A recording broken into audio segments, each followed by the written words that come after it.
Президентіміздің биылғы жолдауында елімізді әлемдік технологиялық дамудың ұлы көшінен кейін деп қалмауға, жедел түрде технологиялық, экономикалық, әлеуметтік тұрмыстық тұрғыдан нығайтуға, сол арқылы қазіргі заманға сын қатерге толық жауап беруге бағыттауға арналды.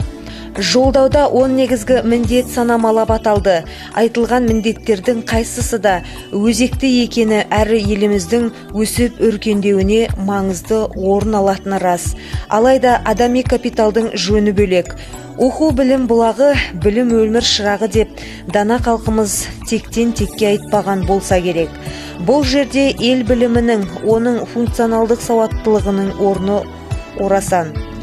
Білімсіз елдегі адами капиталды көзге елестету еш мүмкін емес, ал білім бар жерде ғылым міндетті түрде дамиды. Елбасымыз ел біліміне үнемі назар аударып, білім беру саласын өскелең өмір өзгерістеріне сәйкес өркендетуге айрықша көңіл бөліп келеді.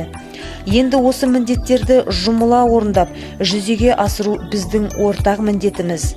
Тәуелсіз ел тірегі білімді ұрпақ десек, жаңа дәуірдің алдында тұрған келелі мәселе білім беру, ғылымды дамыту. Өркениет біткеннің өзегі, білім, ғылым, тәрбие екендігіне еш талас жоқ. Білім ордасы мектеп, ал мектептің жаны мұғалім. Мектепті дамыту үшін жаңа ұғым, жаңа үлгі, жаңа әдістер қажет. Заман талабы, жаңа көзқарас қажеттілігінен туындайды. Инновацияны ендіру, білім сапасын арттырудың нағыз жолы. Инновациялық білім жаңа білімге және инновациялық динамикаға негізделген білім деген. Бұдан екі ерекшелікті байқауға болады. Жаңашылдық пен прогресшілдік. Инновациялық білім берудің үш мақсатын айрықша атауға болады. Тұлғаның интеллектуалды, тұлғалық және рухани дамуын жоғары деңгейге жеткізу. Тұлғаның ғылыми зерттеулермен айналысу бейімділігін қалыптастыру және соған сай ойлау қабілетін арттыру. Әлеуметтік, экономикалық, саяси және кәсіби бағыттағы жаңашылдықтар әдістемесін қамтамасыз ету болып табылады. Инновациялық әрекет бұл жаңашылдықты ендіру, қабылдау және қолдану процесі. Мектептің даму жоспарын құруда мынадай проблемалық міндеттерді басшылыққа алдық. Біріншіден, негізгі мақсатты анықтау, оқушы талаптарын қанағаттандыру, жетістікке жету жолдарын іздеу, білім сапасын көтеру, маман біліктілігін дамыту, көрсеткішті талдау және бағалау, мәңгілік ел елдің біріктіруші күші әрі көзі екенін түсіндіру. Басқару құрылымындағы кәсіби ұйым ғылыми әдістемелік кеңес болып табылады. Мектепте тәжірибе әдістемелік орталықтары жұмыс жасайды.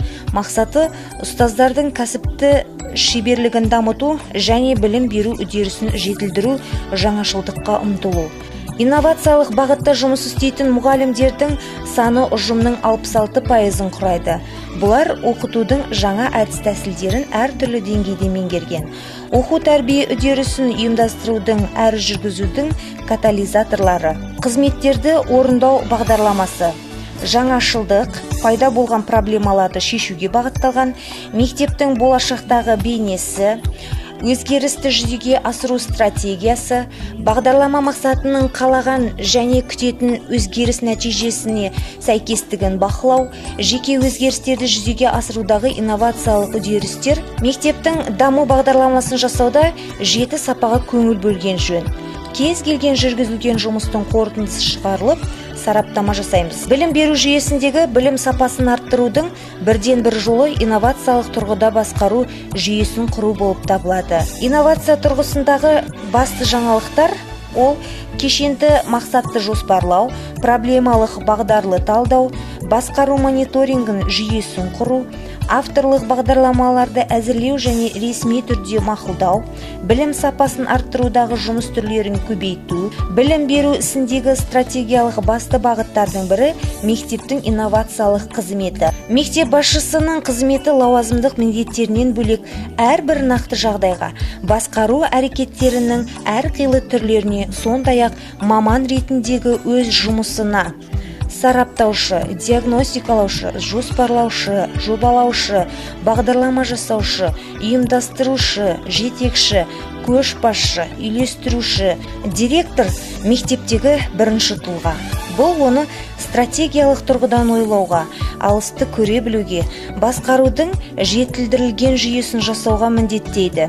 Директор лауазымы осы тұрғыдан алғанда кәсіби әрі іскер инновациялық менеджер қызметімен сәйкес келеді. Менеджер бұл кәсіби сауатты және функционалдық тұрғыдан білікті басқарушы. Менеджмент өзіндік ерекшелік сипаты басқару функцияларымен, басқару іс-әрекеттерін орындаумен, күні бұрын ойластыру, алдын ала болжау, жоспарлау, ұйымдастыру, үйлестіру, бақылау, байланысты қызметтің айрықша түрі. Басқару жөніндегі менеджер ұйымдастырушының басты функциялары қандай? Шешім қабылдау функция. Инновациялық сипаттағы басқару шешімде инновациялық ақпараттық интегративті интерактивтік сипаттағы білім беру мәселелерін түсіну. Мектепті білікті педагогикалық кадрлармен қамтамасыз ету. Біз бір командамыз аясында командалар құру. Коммуникация, қарым-қатынас дағдылары. Мұғалімдерден кәсіптік деңгейін, шығармашылық және шеберлік дәрежесін арттыруды талап ете отырып, олардың жоғарғы кәсіби біліктілігін қамтамасыз ету. Кешенді қасиеттер жиынтығын жетілдіруге, дамытуға ынталандыратын жағдайлар жасау. Көшбасшылық, өзгермелі кезеңдерде басқару. Мектеп директорының менеджер ұйымдастырушысы ретінде басқарушылық әрекеті негізінде белгілі бір стилі бар. Заманауи менеджерге интерактивтік немесе кешенді қасиеттердің мынандай жиынтығы тән болуы тиіс. Жалпы интегративтік немесе кешенді тұлғалық қасиеттер физикалық және психикалық сауаттылық. Жалпы негізгі интегративтік қасиеттер ұйымшылдық, көпшілдік, үйлесімділік және басқарымдылық. Тұлғалық кешенді қасиеттерді бұлай бөлу кәсіби қызмет логикасынан туындайды. Мұның барлығы мектеп директорының инновациялық қызмет менеджері ретінде өз кәсіби басқару ісіне деген әзірлік деңгейін көрсетеді.